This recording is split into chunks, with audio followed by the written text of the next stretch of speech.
Selamat pagi semuanya. Gimana kabarnya pada pagi hari ini?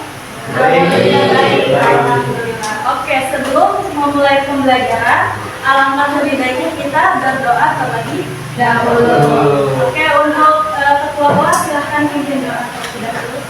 Bismillahirrahmanirrahim. Assalamualaikum warahmatullahi wabarakatuh. Doaan cinta. Oke, sebelum mulai saya absen dulu ya. Ada yang nggak masuk hari ini? Mas Dodo Maulana, Hadir. Alia Hafifah. Nah, sebelum masuk ke pembahasan, saya ingin bertanya dulu, masih ingat sebelumnya kita belajar tentang apa? Puisi. Apa itu puisi? Ada yang bisa jawab? Oke, puisi apa? Itu versi yang mengungkapkan kata-kata yang indah dan bermakna. Jadi puisi apa? Ungkapan perasaan yang dituliskan dengan kata-kata yang indah dan bermakna. Nah, sebelumnya pernah lihat puisi, pernah tulis puisi, ada yang pernah puisi? Ini bikin puisi. Hari ini kita akan belajar apa sih? Kita lihat dulu ya, tujuan pembelajarannya. Nah, tujuan pembelajaran pada pagi hari ini yaitu setelah mengikuti pembelajaran, peserta didik diharapkan yang pertama yaitu bisa menyebutkan jenis-jenis majas dan pengimajinasian dalam puisi. Kemudian yang kedua yaitu menjelaskan fungsi gaya bahasa dan imaji dalam memperkuat makna puisi. Dan yang ketiga yaitu menganalisis penggunaan majas dan imaji dalam teks puisi. Nah, jadi pada pagi hari ini kita akan belajar tentang jenis-jenis majas dan pengimajinasian atau citraan di dalam puisi. Sebelumnya udah pernah belajar tentang majas? Belum. Oke, nanti kita akan bahas lebih lanjut tentang majas dan pengimajinasian. Inti pembahasan pada pagi hari ini yaitu yang pertama gaya bahasa atau majas, dan yang kedua ada pengimajinasian atau. Kemudian kita akan masuk ke gaya bahasa atau majas. Nah, majas dibagi menjadi 4 kelompok. Yang pertama itu ada yang namanya majas perbandingan, dan yang kedua ada yang namanya majas pertentangan, kemudian ada yang namanya majas sindiran, dan ada yang namanya majas penegasan. Nah, dari majas-majas ini juga ada jenis-jenisnya lagi. Yang pertama ada majas perbandingan dan majas pertentangan. Nah, majas perbandingan itu apa? Nah, majas perbandingan adalah gaya bahasa yang membandingkan dua objek. Jadi membandingkan dua objek atau lebih berdasarkan proses persamaan, kelebihan, ataupun penggantian. Jadi di sini digunakan apa? Membandingkan dua objek atau yang kedua ada majas pertentangan. Majas pertentangan adalah gaya bahasa yang menampilkan pernyataan atau ide yang bertentangan atau berbalikan. Selanjutnya ada majas sindiran. Majas sindiran adalah gaya bahasa yang digunakan untuk menyindir seseorang, baik secara halus maupun kasar. Pernah mendengar kayak puisi-puisi tentang sindiran? Nah, berarti dia itu mengandung majas sindiran. Kemudian yang terakhir ada majas penegasan. Nah, majas penegasan di sini adalah gaya bahasa yang digunakan untuk mempertegas suatu pernyataan atau ide sehingga lebih mudah dipahami dan memberikan kesan kuat kepada pembaca atau penulis. Citraan dalam puisi itu ada 6. Yang pertama ada citraan penglihatan. Nah, citraan penglihatan itu adalah citraan yang ditimbulkan oleh indera penglihatan.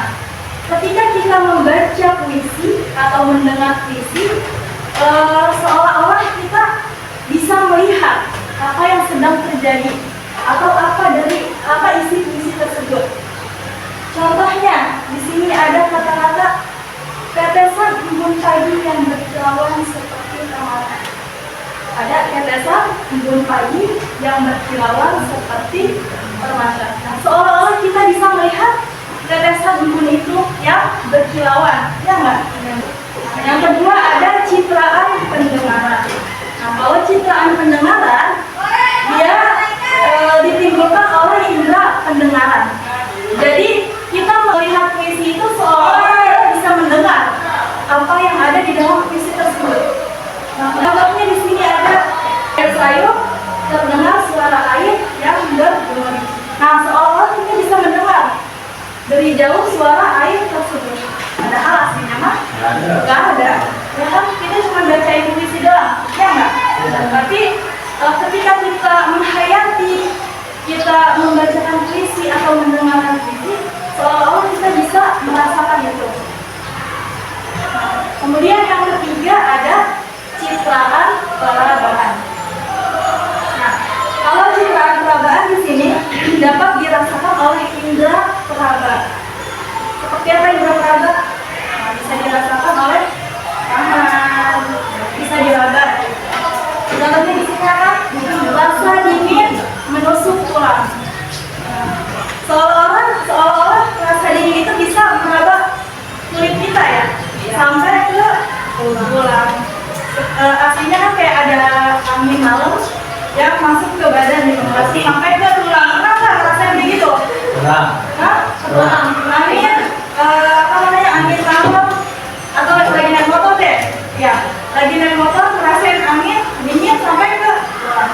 Nah, di dalam puisi hanya dengan kata-kata kita bisa merasakannya, nggak langsung ke jalan, tapi dengan puisi kita bisa merasakannya. Kemudian ada citraan penciuman.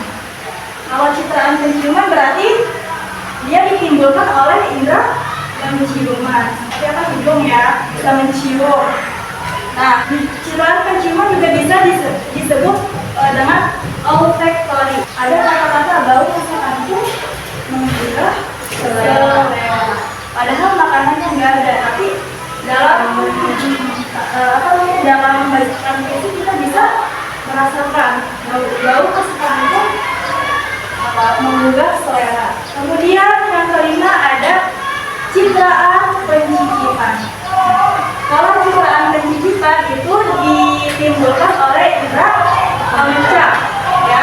Dia bisa disebut juga dengan citraan gustatory. Ya, contohnya bisa merasakan rasa pahit, manis, asam, asin, pedas. Ya. Jadi seolah-olah ada rasa yang bisa dirasakan. Kemudian yang terakhir ada citraan gerak. Citraan gerak yaitu menciptakan gambaran gerak, baik secara nyata atau imajinasi, bisa secara nyata atau imajinasi. Nah, citraan gerak juga bisa disebut dengan kinestetik. Contohnya apa?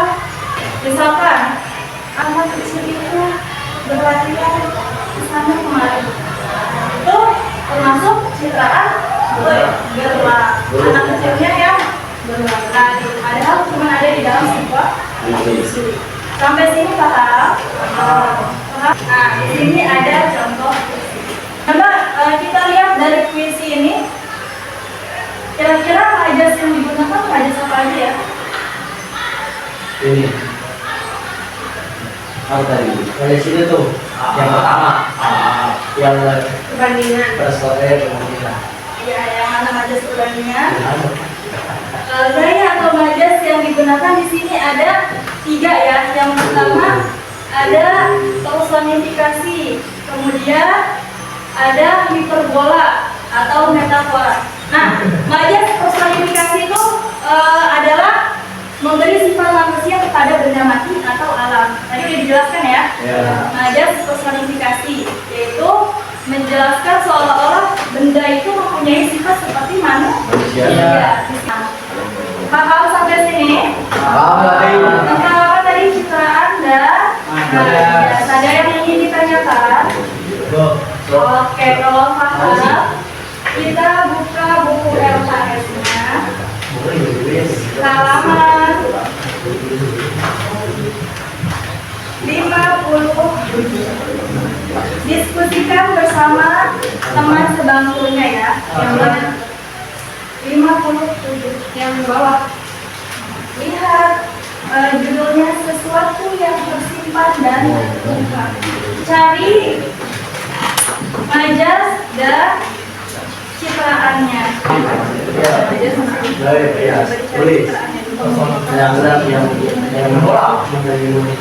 Siapa yang udah coba tangan dulu? Baik, sigi lah saya ngaju. Baku. Oke. Dalam gelap yang menyelimuti jiwaku, dibalut rindu yang malam, citraan perapaan. Sesuatu yang selalu terpendam dan mencarimu dalam hening, citraan gelap. Yang membisikkan cerita lama seperti pesan dari jauh, citraan pendengaran. Oke, terima kasih. Nah, sampai sini paham? Tentang citraan, kemudian tentang majas. Ada berapa kelompok majas? Empat. Ada 4 majas. Majas Perbandingan, penegasan, Pertentangan ada 4 ya. Ada majas Apa yang mau sindiran, majas perbandingan, majas pertentangan, sama majas kemudian yang kedua itu citraan. Ada berapa citraan? Apa aja?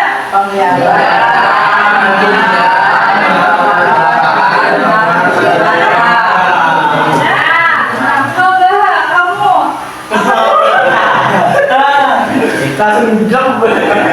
Citra gerak, Citra penglihatan, penciuman, penciuman, citra pencicipan, penciuman, ada 6 citra ya. Bukan citra raya ya. Citraan itu yang ada di dalam puisi atau pengimajinasian. Jadi kita bisa mengimajinasikan puisi itu secara perasaan, secara langsung gitu ya. Karena biasanya di dalam puisi itu kata-katanya itu enggak biasa, ya enggak? Kata-katanya enggak seperti kita berbicara, tapi banyak pesan-pesannya, banyak makna yang mendalam di dalam suatu puisi. Menurut kalian belajar itu gampang apa susah sih? gampang. Menghafal itu gampang apa susah? Susah. Nah, pada Imam Syafi'i, seorang Imam Syafi'i, dia pernah datang kepada gurunya dan menanyakan, kenapa sih saya itu susah untuk menghafal? Seorang Imam Syafi'i yang hafalannya udah ribuan kitab, udah banyak banget ya. Berbicara seperti itu kepada gurunya. Apa kata gurunya? Kata gurunya gini, al-ilmu nur, wa nurullah la yudhir Asik. ilmu itu cahaya, dan cahaya itu tidak akan diberikan kepada orang-orang yang bermaksiat. Nah, apalagi kita sebagai ilmu sebisa mungkin apa? Menghindari yang namanya maksiat. Untuk dalam belajar, untuk mudah dalam menghafal, yaitu dengan apa? Menjauhi maksiat. Ya. Jadi mulai sekarang nih jangan suka ngomongin orang. Itu dosa yang merasa ya. Semoga apa yang kita pelajari di hari ini bermanfaat dan bisa diterapkan di kehidupan sehari-hari ya. Ambil baiknya dan buangnya buruknya. Mungkin sekian dari saya. Kurang lebihnya wassalamualaikum warahmatullahi wabarakatuh. Waalaikumsalam warahmatullahi wabarakatuh. Ini baca dulu sebelum. Selamat pagi Ibu. Ayo, semangatnya, Pak. Oke, doa ada. Istahidu Bismillahirrahmanirrahim. Assalamualaikum